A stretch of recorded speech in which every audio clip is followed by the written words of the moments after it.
Ah, vous êtes là, pardon. Mais j'étais en train de décorer le sapin de Noël. Peut-être vous faites de même chez vous. Bon, voilà. En attendant, générique.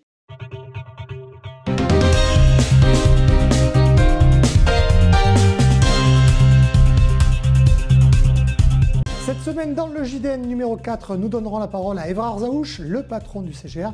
Vous le savez, à partir du 15 décembre, vous pourrez aller à nouveau voir des films au cinéma. Ensuite, on parlera du site internet d'Alexia et puis on donnera aussi la parole à Sandrine Martinez de la boutique Topaz et on verra quelles sont les initiatives pour soutenir les commerces du centre-ville. Et nous terminerons par les brefs de la semaine et un bref résumé de l'intervention de Monsieur le maire dans l'émission d'Objectif Gare. Allez, on y va.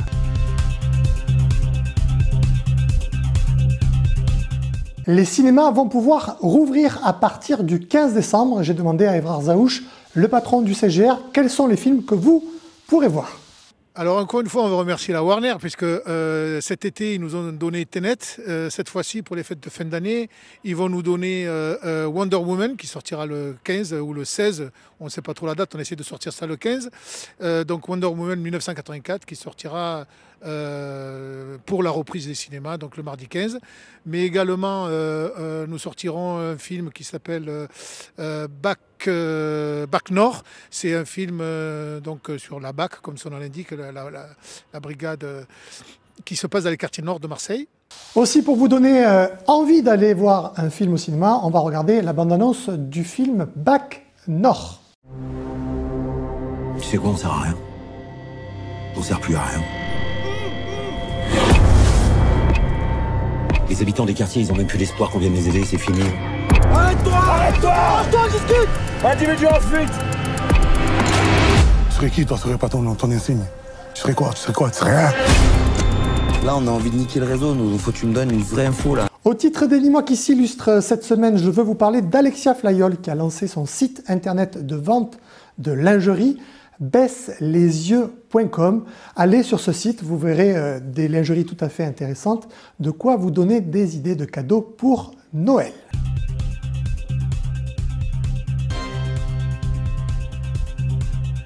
Vous le savez, le JDN, chaque semaine, soutient les commerçants de Nîmes. Cette semaine, j'ai demandé à Sandrine Martinez comment s'était passée la réouverture de son magasin.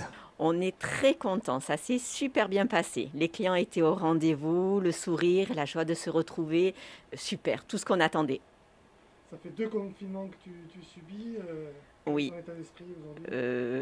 Contente d'avoir réouvert, mais inquiète, très inquiète. Si Sandrine est très inquiète, c'est aussi le cas des commerces de bouche. Je veux parler des bars et des restaurants. Donc aujourd'hui, je vous propose d'aller sur la page Facebook des Enfants de Nîmes ou de celle de Corentin Carpentier qui propose tous les jours une vidéo en live façon calendrier de l'Avent. Vous verrez, c'est tout à fait innovant.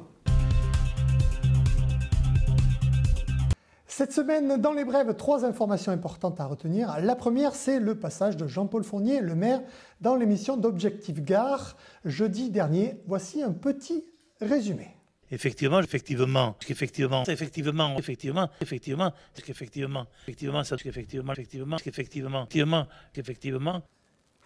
Mais encore.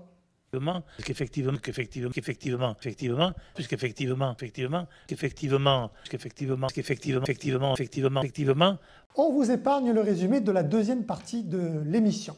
Un chiffre à retenir cette semaine, 120 tonnes. 120 tonnes de nourriture ont été récoltées par les bénévoles de la Banque alimentaire du Gard. On en a parlé sur Unanime à l'occasion d'un reportage.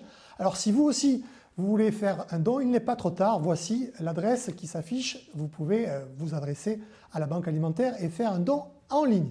Enfin, dernière information de la semaine, c'est la manifestation des journalistes devant la préfecture du Gard contre le floutage de gueule, l'article 24 de la loi ou du projet de loi de sécurité globale.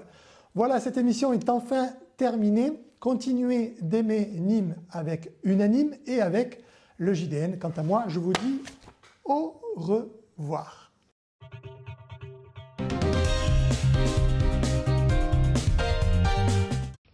Au revoir.